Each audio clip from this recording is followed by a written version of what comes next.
اعوذ باللہ من الشیطان اللعین الرجیم بسم اللہ الرحمن الرحیم الحمد للہ رب العالمین والصلاة والسلام والتحیۃ والاکرام علی اشرف الانبیاء والمرسلین وعلی آلہ الطیبین الطاہرین المعصومین ولعنة الله على أعدائهم أجمعين أما بعد فقد قال الله تبارك وتعالى يا أيها الذين آمنوا اتقوا الله وكونوا مع الصادقين صلوات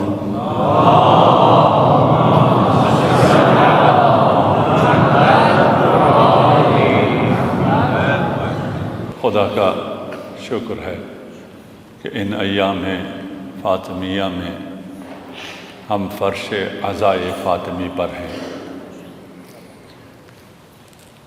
جناب سیدہ کی معرفت اور آپ کو سمجھنا یقیناً انسانوں کے بس میں نہیں ہے،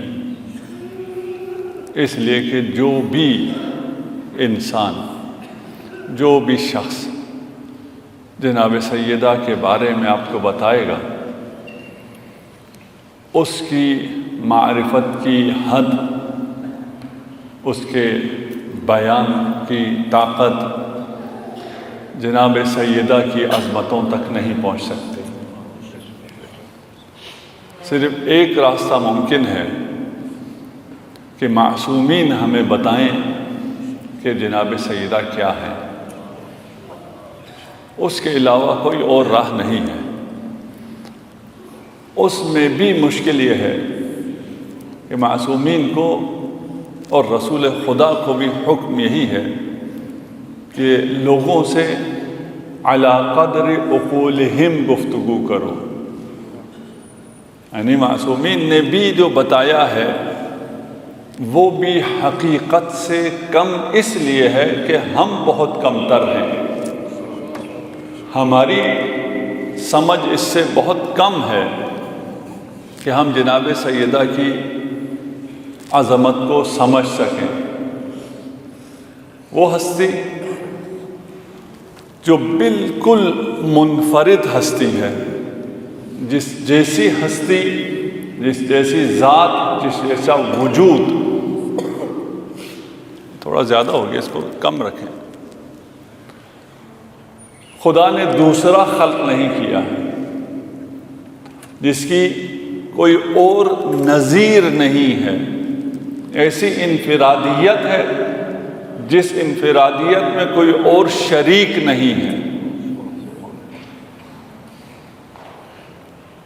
رسول خدا بیان فرمایا کرتے تھے اپنی بیٹی کے فضائل، اس معاشرے میں بیان کیا کرتے تھے جس معاشرے میں اگر کسی کے ہاں بیٹی پیدا ہو جائے تو وہ منہ چھپاتا پھرتا تھا، وہ شرمندگی محسوس کرتا تھا کہ میں بیٹی کا باپ بنا ہوں۔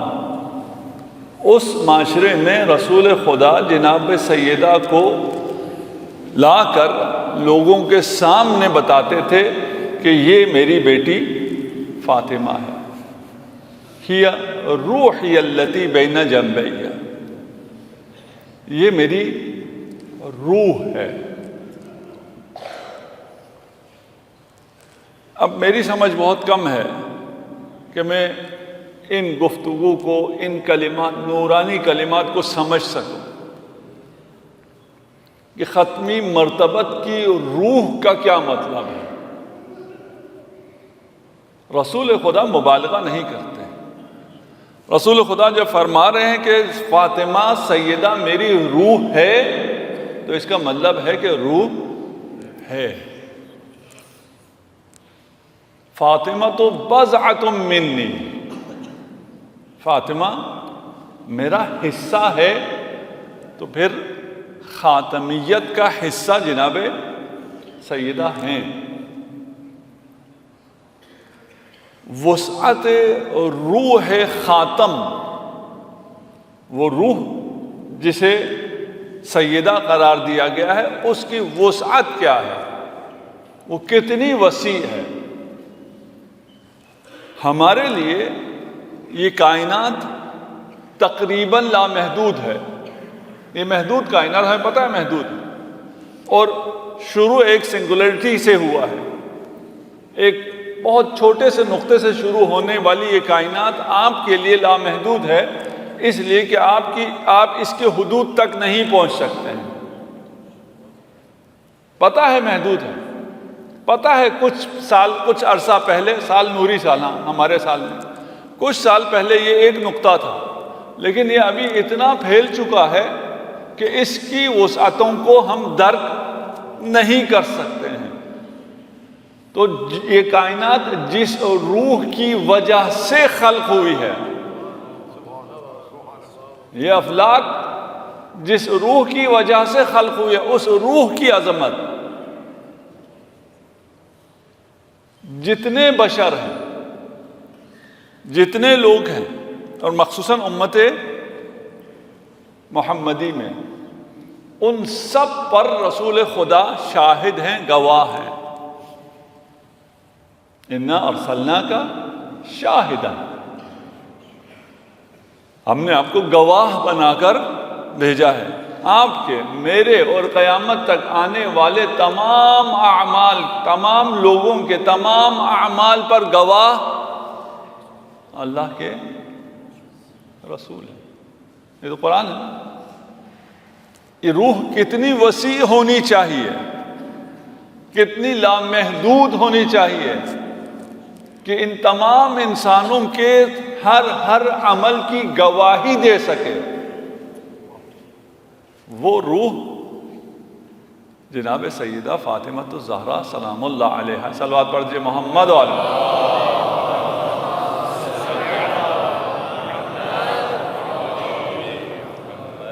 ہم اپنی گفتگو میں ساری انرجی آپ کی صلوات سے لیتے ہیں.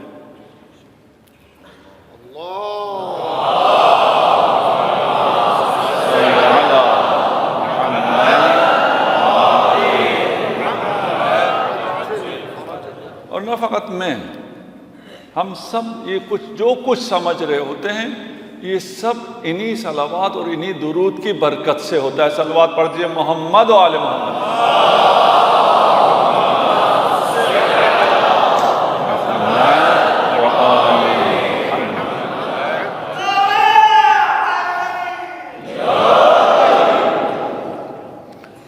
رسول خدا بیان فرمایا کرتے تھے، وہ اصحاب جو پڑھے لکھے نہیں تھے، وہ اصحاب جو ابھی تازہ مسلمان ہوئے تھے، کل تک جو بت پرستی میں مبتلا تھے، ان کے سامنے ایک خاتون، ایک بچی، خاتون بھی نہیں، ایک بچی کے اتنے فضائل جب بیان کیے جتنے فضائل کسی اور کے رسول خدا نے بیان نہیں فرمائے. اور ان فضائل میں سے ہر ایک فضیلت ایسی ہے کہ اگر وہ رسول نے بیان نہ کیے ہوتے تو غلو ہوتا. کوئی خاتم کی روح کیسے ہو سکتا ہے؟ کوئی خاتم کا حصہ کیسے ہو سکتا ہے؟ کسی کی مرضی میں رب کی مرضی کیسے ہو سکتی ہے؟ یہ سب غلو ہے، یہ ناممکنات میں سے ہے، یہ بشر کی حدوں سے بہت بالا تر ہے. لیکن تمام مسلمان متفق ہیں کہ یہ قول رسول ہے، یہ قول صادق ہے، سچ ہے. اصحاب نے پوچھا کہ یا رسول اللہ، یہ اتنی عظمتوں والی آپ کی بیٹی انسان ہے؟ سوال تو پیدا ہوتا ہے نا. یہ عظمتیں انسانی حدود سے بالاتر ہیں، انسانی حدود سے بالاتر اوصاف رکھنے والی دختر آیا انسان ہے؟ یہ سوال پیدا ہوا. یہ سوال طول تاریخ میں کسی اور کے لیے پیدا نہیں ہوا. کسی اور کے بارے میں یہ نہیں پوچھا گیا، رسول خدا سے نہیں پوچھا گیا کہ یہ انسان، یہ کمالات، یہ اوصاف جو آپ اس کے لیے بیان کر رہے ہیں، یہ انسانی اوصاف نہیں ہیں. آیا آپ کی بیٹی انسان ہے، بشر ہے، خاکی ہے؟ کیا فرمایا رسول؟ میری بیٹی حورا انسیہ نہیں، انسان کے روپ میں ہے، یہ انسانوں سے بالا تر ہے۔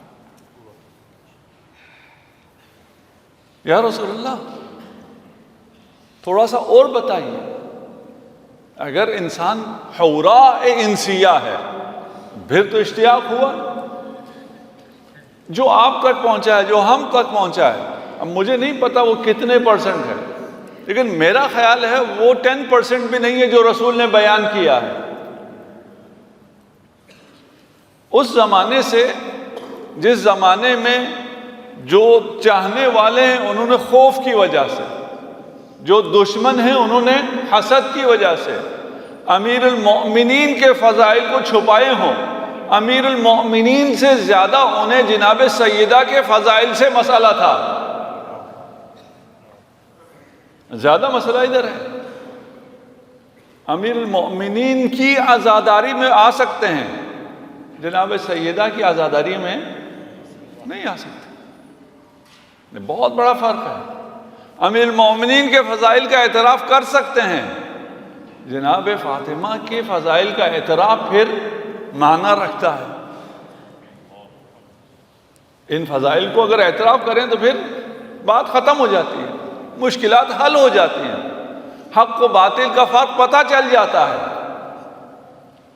بالکل واضح سٹینڈ تھا جناب سیدہ کا مشکل ترین دور میں بھی۔ تو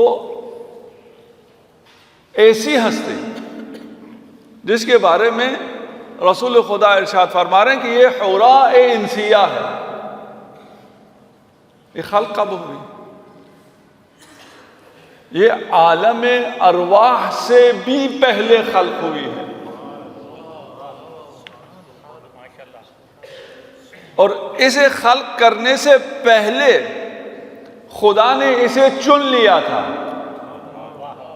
یا ممتحنہ، تو ممتحنہ، ممتحنہ وہ نہیں جس کا آزمائش لیا گیا ہو، قبل ان یخلق کی، آپ کو خلق کرنے سے پہلے آپ کا امتحان لیا گیا۔ آپ جب ہوں ہی نہیں تو آپ کو کیا امتحان لیا جائے؟ آپ کو خلق کرنے سے پہلے آپ کو چن لیا تھا، برگزیدہ کر لیا تھا۔ یہ ہو سکتا ہے نہیں ہو سکتا؟ صرف سمجھانے کے لیے، مثال غلط ہے، ہم جو بھی مثالیں دیتے ہیں وہ سمجھانے کے لیے دیتے ہیں، اور تقریب ذہن کے لیے جو مثال دیتے ہیں وہ اگر بہت کہیں عیناً یہی ہے تو سب غلط ہوتا ہے۔ یہ اس کو میں پہلے بیان کر دوں۔ آپ میں سے شاید کچھ لوگ کوئی کریٹیو کام کرتے ہوں، کوئی پینٹنگ کرتے ہوں یا ڈیجیٹل آپ لوگ کوئی چیز بناتے ہوں، تو جو آپ بناتے ہیں وہ بنانے سے پہلے آپ اس کو چن لیتے ہیں کہ میں نے فلاں چیز کی پینٹنگ بنانی ہے، میں نے فلاں چیز کو بنانا ہے۔ بنانے سے پہلے چنا جاتا ہے، انتخاب کیا جاتا ہے کہ میں ایسا ڈوم بناؤں گا، میں ایسی کیلیگرافی لکھوں گا۔ جناب سیدہ کو خلق کرنے سے پہلے، یعنی اس کائنات کی خلقت سے پہلے جناب سیدہ کو خلق کیا۔ سب سے پہلے نور اول خلق ہوا، نور محمدی خلق ہوا، اس کے بعد تجلی اول خلق ہوا، حقیقت علوی خلق ہوا، اور ان دو انوار کے بعد نور فاطمی کو اللہ نے من نور عظمت ہی خلق کیا۔ یہی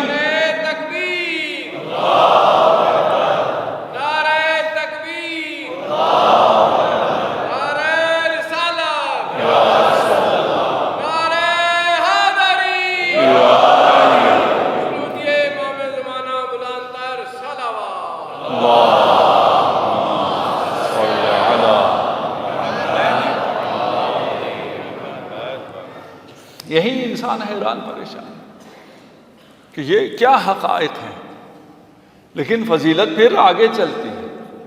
رسول خدا ارشاد فرما رہے ہیں، یہ میں بہت سے احادیث ہیں ان کا حاصل پیش کر رہا ہوں۔ رسول خدا ارشاد فرما رہے ہیں کہ میرے نور کو اور امیر المومنین کے نور کو صلب آدم میں قرار دیا گیا اور پاک اسلاف میں یہ چلتا رہا، لیکن میری بیٹی کے نور کو مشکات میں رکھ کر اللہ نے اپنے عرش کی زینت بنا دیا۔ اللہ نور السماوات والارض، اس نور کے ہوتے ہوئے کوئی نور زینت عرش خدا بن جائے۔ اس وقت سے عرش خدا پر تھی۔ اصحاب نے پوچھا یا رسول اللہ، اگر جناب سیدہ اس وقت سے تھی تو جناب سیدہ کی خوراک کیا تھی؟ آپ کھاتی کیا تھی؟ فرمایا میری بیٹی کی خوراک تسبیح الہی تھی۔ خوراک کسے کہتے ہیں؟ جس کو کھانے سے انسان رشد کرتا ہو۔ ہم لوگوں کی رشد کی عمر تو ختم ہو گئی، جو بچے جوان بیٹھے خوراک انہیں لگتی ہے اصل تو یہ خوراک کھانے کی وجہ سے رشد کرتے ہیں۔ ان بچوں سے بھی کہوں گا، اور جو بچے گھروں میں اچھی غذا کھائیں۔ یہ مارکیٹ کے جو پروسیس فوڈ ہیں یہ غذا نہیں ہے، یہ غذا کے نام پر آپ کو پتہ نہیں کیا کیا کھلا رہے ہیں۔ ان سے جتنا ہو سکتا ہے پرہیز کریں اور خالص اصلی دیسی طاقتور چیزیں کھائیں۔ جناب سیدہ کی خوراک تسبیح ہے، یعنی جناب سیدہ کا رشد تسبیح سے ہوتا ہے۔ جناب سیدہ کی تسکین تسبیح سے ہے۔ آپ کو وہ تسکین ملتی ہے غذا سے۔ انشاءاللہ ابھی اس مجلس کے بعد نیاز ہوگی انشاءاللہ۔ جی انتظامیہ میں کوئی ہے ادھر؟ ہے انتظامیہ میں ہے یا نیاز بھی ہے؟ دونوں ہیں جی، نیاز بھی۔ ابھی دیکھیں بہت سے لوگوں کو تسکین مل گئی اگر نیاز ہے تو، یہ فطری ہے، اس میں تو کوئی وہ نہیں ہے۔ یہ نہیں کہ آپ کے پاس کھانے کو نہیں ہے، آپ کے پاس بہترین کھانے گھر میں چھوڑ کے آپ ادھر آئے ہوئے ہیں، کیونکہ آپ کی اصل خوراک یہ ہے۔ آپ نیاز کے لیے نہیں آئے ہیں، نیاز سے پہلے جو اصل خوراک ہے آپ کی، جو آپ کی روح کی خوراک ہے، وہ ذکر سیدہ ہے۔ لیکن اس نیاز کا بھی اپنی جگہ تو ہے، اس سے بھی تو تسکین ہوتی ہے۔ جناب سیدہ کی خوراک تسبیح ہے، تسبیح الہی۔ جناب سیدہ کی تسکین تسبیح الہی ہے۔ اسی لیے جب اپنے بابا کے پاس گئی اور رسول خدا نے لولاک نے جو ہدیہ دیا اپنی بیٹی کو، اس سے بہتر اگر کوئی چیز ہوتی تو رسول خدا وہ عنایت کرتے۔ اس کائنات کا عظیم ترین باپ اپنی عظیم ترین بیٹی کو ہدیہ دے رہا ہو، اس ہدیے کا ذکر تا قیامت باقی رہنا ہو، تو جو سب سے اچھا ہدیہ ہوگا وہ عطا کریں۔ تسبیح سے بڑھ کر کوئی اچھا ہدیہ، کوئی عظیم ترین تحفہ نہیں تھا، اگر ہوتا تو رسول عنایت فرماتے۔ اور دیا کسے جا رہا ہے؟ جو ایک عمر جس کی خوراک تسبیح تھی۔ اسی لیے اس دنیا میں بھی اس کا رشد، اس کا سکون تسبیح ہے۔ اور جیسے میں نے آپ سے کہا کہ اگر آپ درود پڑھیں تو آپ کو بھی جو باتیں سمجھ میں آ رہی ہیں، جو بھی معرفت حاصل ہو رہی ہے، وہ درود کی بدولت ہے۔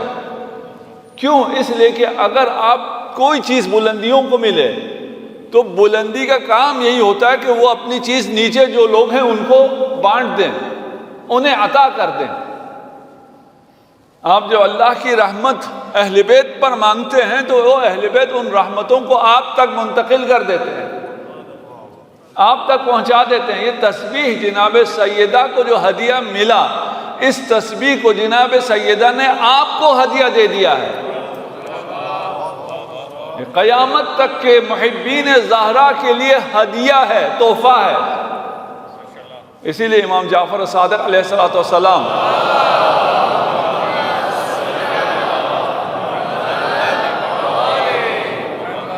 ارشاد فرماتے ہیں کہ نماز کے بعد تسبیح جناب سیدہ 1000 رکعت سے بہتر ہے۔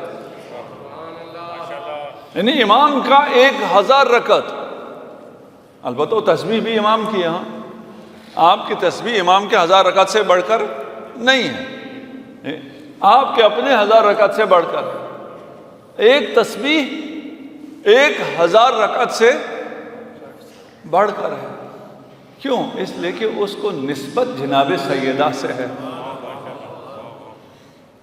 یہ مجلسیں ابھی یہاں اور بھی مجلسیں ہوتی ہیں، کبھی کسی کے ایصال ثواب کی بھی ہوتی ہیں، وہ بھی مجلس یہ بھی مجلس، لیکن اس مجلس کا مقام کہاں ہے، اس مجلس کا مقام کہاں ہے؟ کیوں؟ اس لیے کہ یہ مجلس جناب سیدہ کی ہے۔ اس مجلس میں اگر آپ خوش ہوں، اگر آپ گریہ کریں، اگر آپ آنسو بہائیں، وصل فاطمہ، وہ فاطمہ کو پہنچتا ہے۔ خدا کی بارگاہ میں جناب سیدہ کے ہاتھوں یہ آپ کا عمل پہنچتا ہے۔ کتنا فرق ہے کہ آپ کا کوئی عمل آپ کی فائل میں خدا تک پہنچے، یا آپ کا کوئی عمل جناب سیدہ کے ہاتھوں سے خدا کی بارگاہ میں پہنچے۔ بہت فرق ہے۔ اور وہ جو ہم نے ابھی مثال میں مجلس ترحیم کہا، وہ مجلس ترحیم اگر صرف مجلس ترحیم ہوتا، اس کو اہل بیت سے کوئی نسبت نہ ہوتی، تو نہ اس میں کوئی ثواب تھا، نہ ہی اس کا کوئی مقام تھا۔ اس میں بھی سارا ثواب ذکر اہل بیت کی وجہ سے۔ صلوات پڑھ دیجیے محمد و آل محمد۔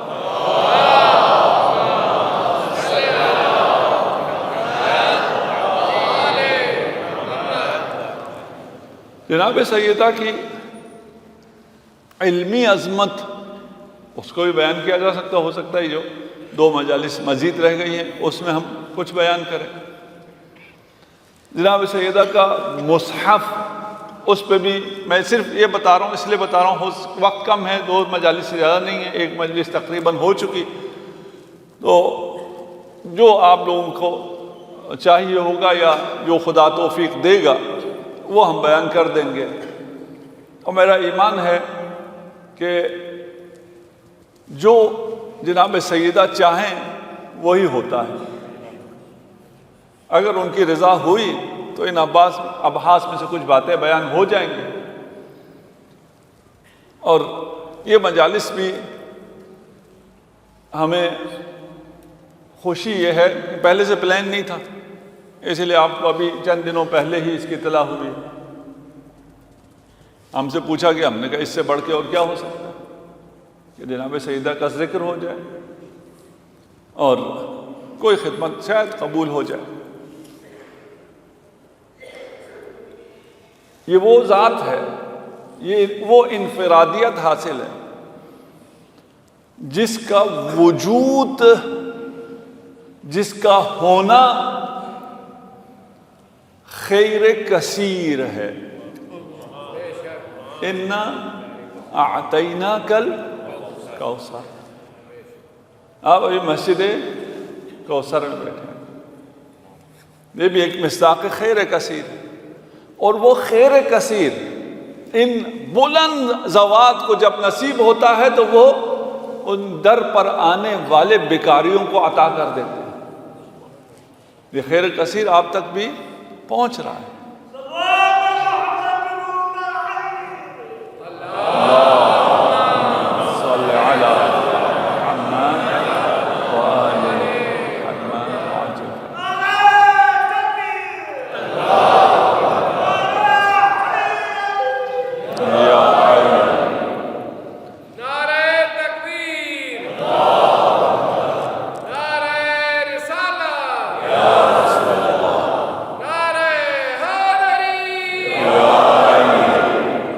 محمد و آل محمد صلوات۔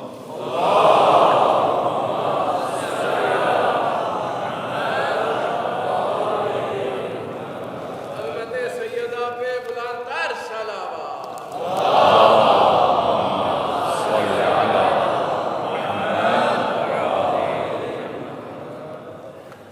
جو خیر کثیر ہم تک پہنچے گا، جو کیا ہے، ہر خیر جو ہم تک پہنچا ہے وہ بی بی کا صدقہ ہے، تو کوئی شک نہیں،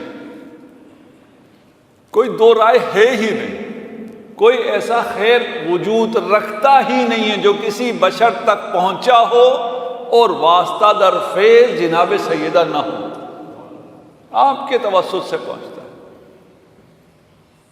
وہ خیر جو ہم سب جس کے محتاج ہیں، اور اس خیر کے بغیر کوئی جنت میں نہیں جا سکتا ہے، وہ شفاعت جناب سیدہ۔ آپ خلق ہونے سے پہلے اللہ نے آپ کا انتخاب کر لیا تھا، اور آپ کی خلقت سے پہلے، یہ اس دنیاوی خلقت کی بات نہیں کر رہا، ارواح کی خلقت کی بات نہیں کر رہا، اس سے پہلے عوالم کی، اس سے بھی پہلے اللہ نے یہ مقام شفاعت آپ کو عنایت فرما دیا تھا، اور اس شفاعت کے بغیر کوئی جنت میں نہیں جا سکتا، ممکن ہی نہیں۔ اور اگر کسی کا یہ گمان ہے کہ میں اپنے عمل کے بلبوتے پہ جنت میں جا سکتا ہوں، تو اس نے اپنے آپ کو نہیں پہچانا، وہ ایک خوش فہمی میں مبتلا ہے۔ اس کا مطلب یہ نہیں ہے کہ عمل نہ کریں، ہاں، اس کا سرے سے یہ مطلب نہیں ہے۔ اچھا، عمل کی بنیاد پر نہیں ہے، جناب سیدہ کس طرح لے کے جائیں گی؟ جناب سیدہ انتخاب جو کریں گی، شفاعت جو فرمائیں گی، وہ عمل کی بنیاد پر ہے۔ میں اپنے عمل کے بنیاد پر جنت کا حقدار نہیں ہوں، لیکن جناب سیدہ کے نظر کرم کا حقدار بن سکتا ہوں۔ یہ لفظ حقدار غلط ہے، ہاں، حقدار میں نہیں بنتا، لیکن وہ اہل کرم ہے۔ میں کوئی بہانہ تو فراہم کروں، میں اپنے آپ کو محبین اہل بیت میں شمار تو کر دوں، میں اپنے آپ کو شیعیان حیدر کرار میں اگر شمار کر دوں، جیسے امام جعفر صادق علیہ السلام نے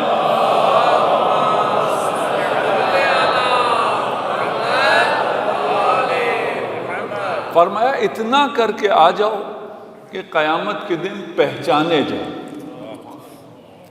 تمہارے چہرے سے ایسا نور ساطر ہو رہا ہو کہ پہچانے جاؤ یہ علی کا شیعہ ہے۔ اس کے بعد لے جانا سیدہ اور ان کی اولاد کا کام۔ آپ کا وجود ہی شفاعت ہے، اور یہ جو شفاعت ہے یہ ایک حقیقت تکوینی ہے۔ حقیقت تکوینی کیا ہے؟ حقیقت تکوینی یہ ہے کہ کوئی ذات اس مرتبہ پر ہو، خدا کا اتنا قرب اسے حاصل ہو کہ وہ خدا کی بارگاہ میں شفاعت کر سکے، یہ ایک حقیقت تکوینی ہے۔ اس قرب پر ہونے کے لیے اسے با کمال ہونا پڑتا ہے۔ تقرب الی اللہ، اللہ سے قریب ہونا۔ آپ سارے عبادت کیوں کرتے ہیں؟ قربتاً الی اللہ۔ یہ کیا ہوتا ہے قربتاً الی اللہ؟ یعنی کمال کے، وہ کمال مطلق ہے، اس کے کمال سے جتنا نزدیک ہو جائے۔ ہمارا یہ عقیدہ تو نہیں نا آسمان پہ خدا عرش لگائے بیٹھا ہے، ہم جتنا وہ کریں، عمل کریں، اتنا قریب ہوں گے۔ قرب زمانی بھی نہیں ہے، قرب مکانی بھی نہیں۔ پھر یہ کیا قرب ہے؟ یہ کمال میں آپ جتنا خدا کے نزدیک ہو جائیں۔ آپ خدا کے کمال کو دیکھ سکتے ہی نہیں ہیں، خدا کے جمال کو دیکھ سکتے ہی نہیں، آنکھوں میں وہ تاب ہی نہیں ہے۔ آپ ان کمالات کے کیسے نزدیک ہوں گے؟ آپ جتنا اہل بیت کے نزدیک ہوں گے اتنا خدا کے نزدیک ہوں گے۔ اور اہل بیت آپ کا ہاتھ تھام کر آپ کو اس کمال کی طرف لے جائیں گے، آپ کوشش کریں گے، باقی شفاعت سے وہ آپ کو انشاءاللہ جنت میں داخل کریں گے۔ جناب سیدہ کا نام خود خدا نے رکھا ہے، اہل بیت کے سارے نام، جناب سیدہ کے بچوں کے نام خدا نے رکھے ہیں، اور جناب سیدہ کا نام فاطمہ، صلوات پڑھیے محمد و علیہ۔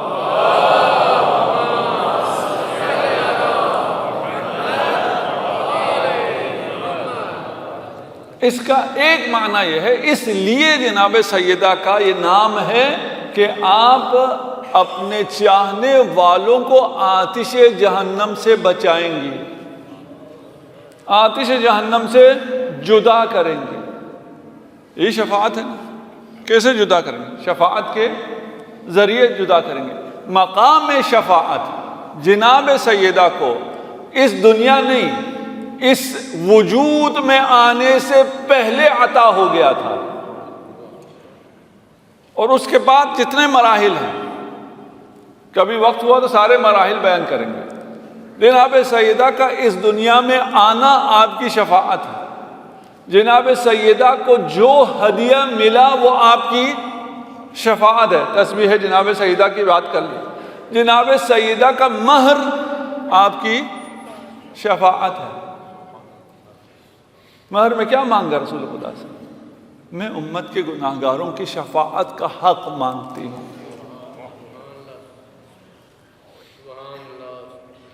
مشکل ترین حالات میں اور خوشی کے تمام حالات میں جناب سیدہ کی نظر ہمیشہ آپ پر رہی ہے۔ آپ کون ہیں؟ امت کے گناہگار، ہمیشہ نظر آپ پہ رہی، اس لیے کہ وہ ہے ہی شافعہ۔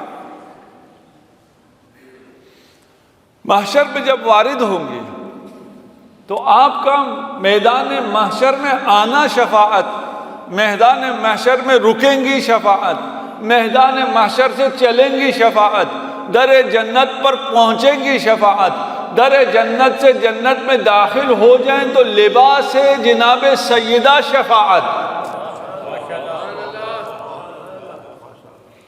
یہ سارا بیان کر سکتے ہیں، آپ کو معلوم ہے، ساری احادیث آپ کو معلوم ہے کہ جناب سیدہ شفاعت فرمائیں گی، جنت کے دروازے پہ کھڑے ہو کر بھی شفاعت فرمائیں گی۔ جب محشر میں داخل ہوں گی، غضوا ابصارکم، اپنی نگاہوں کو نیچے کر، اپنی نگاہوں کو کیوں نیچے کر؟ اس شیعہ سنی تمام کتابوں میں موجود ہے، 9 سے زیادہ اصحاب نے اس روایت کو نقل کیا ہے۔ اچھا، آپ کو خیال لگ رہا ہو اگر 9 صحابیوں نے نقل کیا تو یہ تو کوئی زیادہ فگر نہیں۔ 9 صحابی جس حدیث کو نقل کریں وہ متواتر روایت ہوتی ہے، اور بہت کم روایات ہیں جنہیں 9 اصحاب نے نقل کیا ہو، نیریٹ کیا ہو۔ نقل اگر کسی کو سمجھ میں نہیں آ رہا، جس حدیث کی 9 اصحاب نے نیریشن کیا وہ بہت کم ہے۔ ہونا ایسا چاہیے تھا، ایسا تو نہیں ہونا چاہیے یار، 9 تو کوئی زیادہ فگر نہیں ہے۔ سب سے پہلے تو ان بیچاروں پر پابندی تھی، وہ فضائل جناب سیدہ بیان نہیں کر سکتے تھے، اور جناب سیدہ اور امیر المومنین اور اہل بیت کے فضائل کو چھپانے کے لیے وہ حدیث رسول بھی بیان نہیں کر سکتے تھے، پابندی تھی۔ اس پابندی میں اگر 9 اصحاب نے بیان کیا ہے، 9 نے بیان نہیں کیا، سینکڑوں نے بیان کیا ہے، اور اس پابندی سے گزر کے ہم تک پہنچتے ہوئے 9 نریشن باقی رہی ہیں۔ ہم نے ایک تقریر میں کہا تھا کہ کسی ایک صحابی نے بھی نماز رسول نقل نہیں کی، بیان نہیں کی۔ اہل سنت کی کسی کتاب میں کوئی ایک روایت، کسی بھی کتاب میں کوئی ایک روایت نہیں ہے جس میں کسی صحابی نے پوری نماز رسول بیان کی ہو۔ اگر بیان کی ہوتی تو جھگڑے ختم ہو جاتے، کوئی یہاں کوئی یہاں کوئی وہاں تو نہ ہوتا۔ نہیں، ہاتھ باندھنا ہی پتہ نہیں ہے کیسے باندھتے تھے، اگر باندھتے تھے، فی الحال ان کی بات مان لیتے ہیں۔ ٹھیک ہے بھائی، باندھتے تھے، کہاں باندھتے تھے؟ کوئی ایک حدیث دکھا دو جس میں پوری نماز کسی ایک صحابی نے نقل کی ہو، کسی ایک تابعی نے نقل کی ہو، کسی ایک تابعی نے نقل کی ہو، نہیں ہے۔ اور ہمارے ہاں ہزاروں احادیث ہیں، بہت فرق ہے۔ ہاں ابھی کبھی کبھار ہم جب بات کرتے ہیں تو اس اسٹریم کی بات کرتے ہیں، اس اسٹریم کی ہم بات نہیں کرتے۔ کچھ لوگ اس کو فرق کو محسوس نہیں کرتے، وہ سمجھتے ہیں اچھا اسلام میں ہی نہیں ہے۔ اسلام کی بات نہیں کر رہے، مسلمانوں کی بات کر رہے ہیں۔ اس حالت میں جہاں نماز کا بیان بھی ممکن نہیں تھا، کیوں؟ تاکہ فضائل جناب سیدہ نہ پہنچے، ان حالات سے 9 اصحاب کی روایت ہم تک پہنچی ہے کہ محشر میں جب جناب سیدہ وارد محشر ہوں گی تو خطاب آئے گا خدا کی جانب سے، عرش خدا سے خطاب آئے گا، غضوا ابصارکم، اپنی نگاہوں کو جھکا لو۔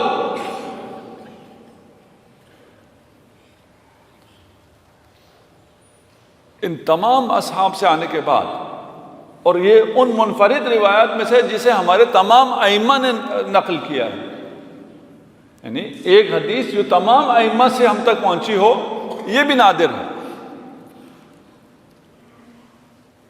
کیوں جی؟ جناب سیدہ تو لاکھوں کنیزوں کی جرمٹ میں ہوں گی اور پردے میں ہوں گی، پھر نگاہیں کیوں جھکانی ہیں؟ اہل سنت علماء نے ہی جواب دیا، اس لیے نگاہیں جھکانی ہیں کہ جناب سیدہ کی عزت اور تکریم پتہ چل سکے کہ کتنی باعظمت ہیں جناب سیدہ۔ ایک جواب یہ ہے کہ جناب سیدہ نور عظمت الہی سے خلق ہوئی ہیں، یہاں تو حجاب میں تھی، وہاں اس نور عظمت الہی کی تجلی کوئی انسان دیکھ نہیں سکے گا، اس لیے حکم ہے غضوا ابصارکم۔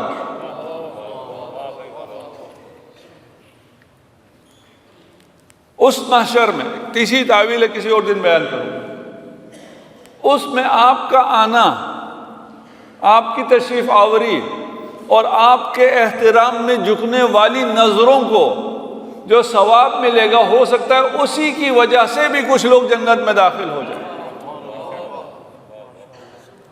جنت کے دروازے پر آ کے رک جائیں گی، میں چاہتی ہوں کہ میری قدر و منزلت معلوم ہو سکے،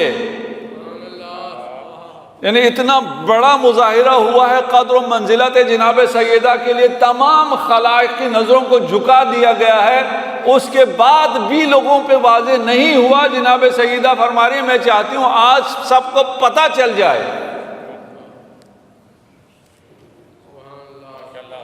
اس کے بعد پھر آپ کی پرواز بھی شفاعت ہے، آپ چن چن کر لے جائیں گے۔ کنہیں چنیں گے؟ جو فرش عزائے فاطمی پر آتے ہیں انہیں چنیں گے، یہ نہیں ہے کہ آپ سب چناؤ میں آئیں گے، لیکن آپ میں سے ہی ان چناؤ ہوگا، جو یہاں نہیں آ سکتے ان کا چناؤ نہیں۔ اللہم صل علی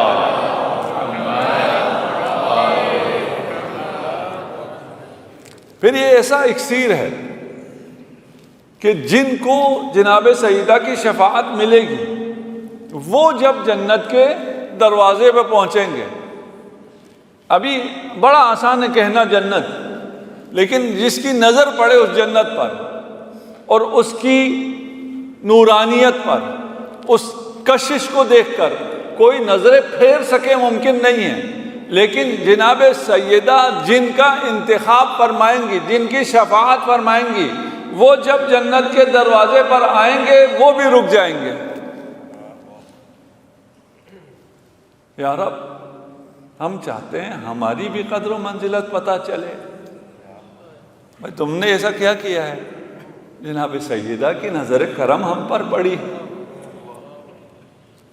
آپ میں سے بھی ہر شخص حق شفاعت پیدا کرے گا۔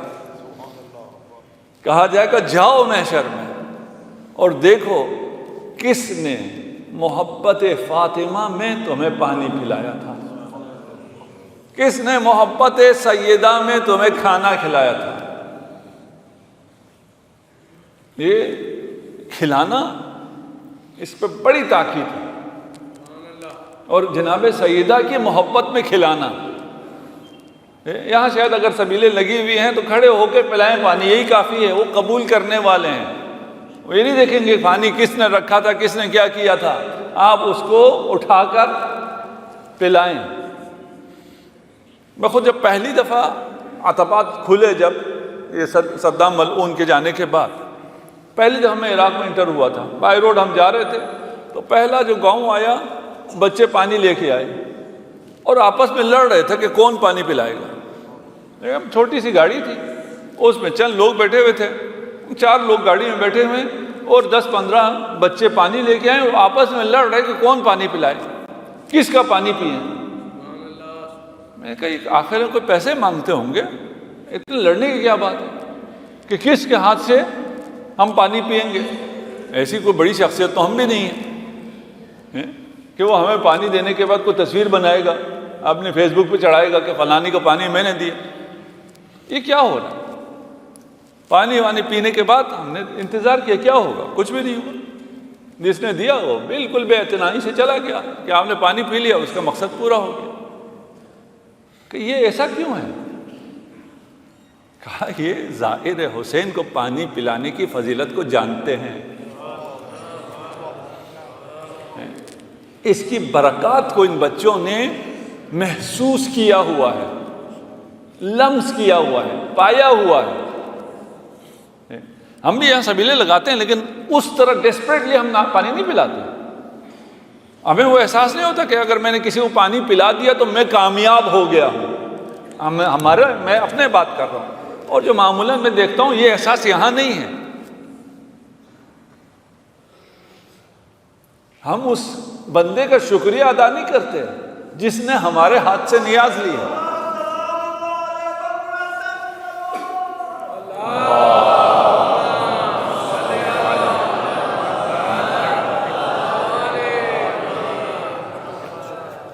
انتخاب، نظر انتخاب جناب سیدہ جس پر پڑھے وہ حق شفاعت پیدا کر لے گا۔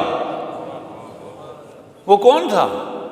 یہ کوئی ولی اللہ تھا؟ نہیں، یہ وہ تھا جو شفاعت کے بغیر جنت نہیں جا پا رہا تھا۔ جناب سیدہ کی شفاعت سے یہاں تک پہنچا ہے۔ یہ الگ بحث ہے کہ شفاعت کے بغیر کوئی بھی نہیں جا سکتا، یہ پہلے بیان کر کے آئے۔ تو یہ کوئی ایسا نہیں ہے کہ اس کے ایسے عمل تھے کہ اسے مقام شفاعت مل گیا۔ آپ بھی اپنے لیے بھی مقام شفاعت کی دعا کریں، یہ دعا بھی کریں کہ آپ کو اور آپ کے مرحومین کو جناب سیدہ کی اور معصومین کی شفاعت ملے، اور یہ دعا بھی کریں کہ انہیں مقام شفاعت بھی ملے۔ مل سکتا ہے، محدود ہوگا، الگ مسئلہ ہے۔ آپ جا کے اس کی شفاعت کر سکیں گے جس نے آپ کے ساتھ اچھائی کی۔ محبین میں ہاں شیعوں سے دائرہ بڑھ جائے گا، محبین تک دائرہ پہنچ جائے گا۔ ابھی ایک عیسائی اسکالر کہہ رہا تھا کہ مجھے بھی امید ہے کہ مجھے بھی جناب سیدہ کی شفاعت ملے گی، اس لیے کہ جناب سیدہ کی شفاعت شیعوں سے خاص نہیں ہے، محبین تک پہنچتی ہے، اور میرے دل میں جناب سیدہ کی بڑی محبت ہے۔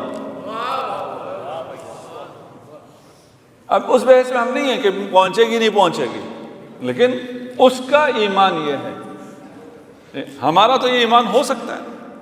یہ محبت کتنی قیمتی محبت، آپ کے لیے کتنی اس کی قیمت ہے، ارزش ہے، اور آپ کی ساری قیمت اور ارزش اسی محبت سے ہے۔ اور جناب سیدہ نے اس دین کو کتنی مشکلوں سے آپ تک پہنچایا۔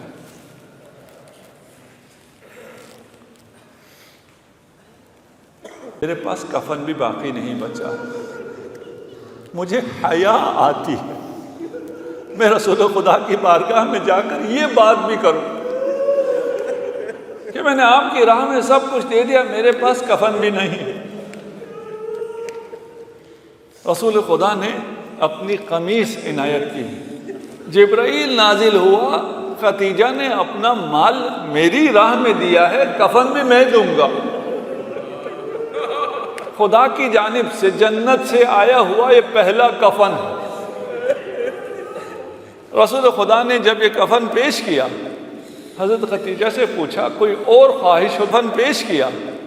حضرت خدیجہ سے پوچھا کوئی اور خواہش ہو تو بتاؤ. فرمایا اور کوئی خواہش نہیں ہے، صرف اپنی امت سے کہہ دیجئے گا میری بیٹی کا خیال رکھے.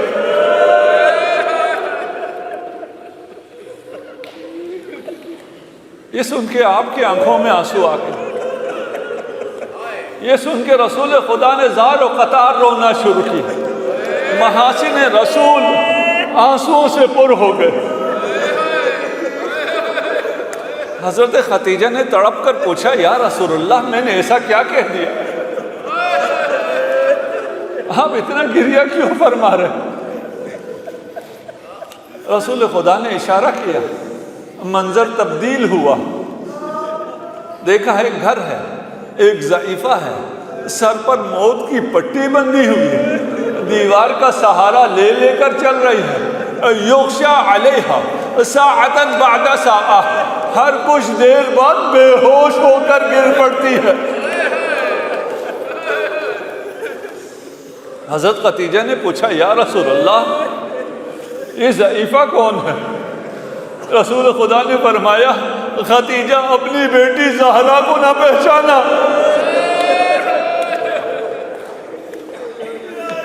اس سے آگے رسول خدا نے نہیں بتایا کہ جناب سیدہ کی یہ حالت کیسے ہوئی. جب سلیم نے مقتل لکھنا شروع کیا تو اس نے سنا کہ جناب سیدہ کے دروازے پہ حملہ ہوا. اسے یقین نہ آیا. جس دروازے پہ جبرائیل اجازت لے کر داخل ہوتے ہیں، جس دروازے پہ رسول خدا آ کر آئے تطہیر کی تلاوت کر کے سلام دیتے ہو، وہ دروازہ کسی نے جلایا ہو. قال سلیم قلت یا سلمان هل دخلوا ولم يكن استئذان. سلمان آپ تو وہاں موجود تھے، آپ عینی شاہد تھے. یہ کیسے ہوا کہ اصحاب آئے ہوں اس دروازے سے اجازت کے بغیر داخل ہو گئے ہوں؟ کہا ای وعزت الجباری، ہاں ایسا ہوا ہے، مجھے جبار کی عزت کی قسم ہے. اور کاش صرف اتنا ہوا ہوتا. وَلَمْ يَكُ عَلَى الزَّهْرَاءِ مِنْ خِمَارِي، جب یہ لعین داخل ہوئے زہرا کے سر پر چادر نہ تھی.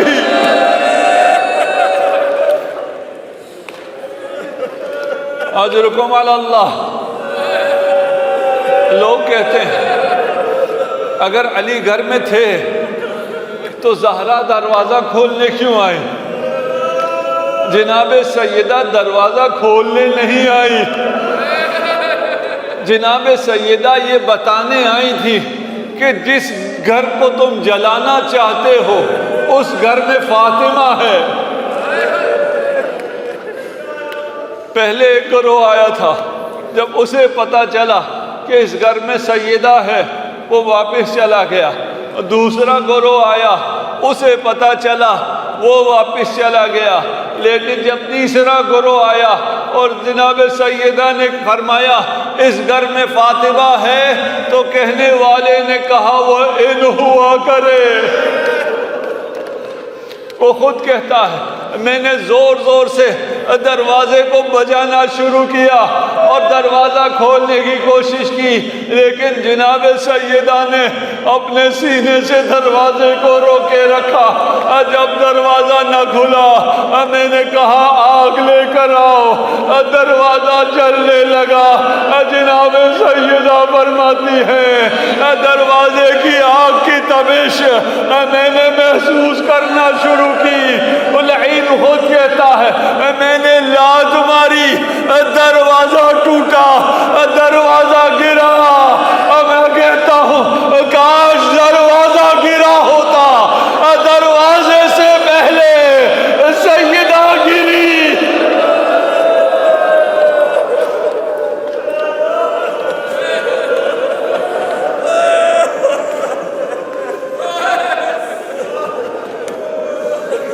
اجرکم علی اللہ.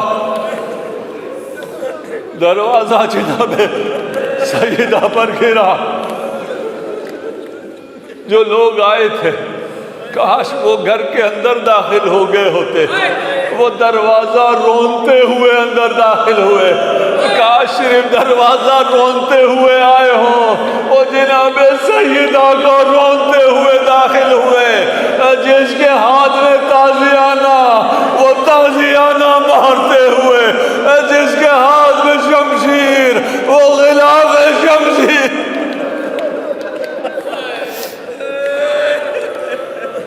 اجرکم علی اللہ۔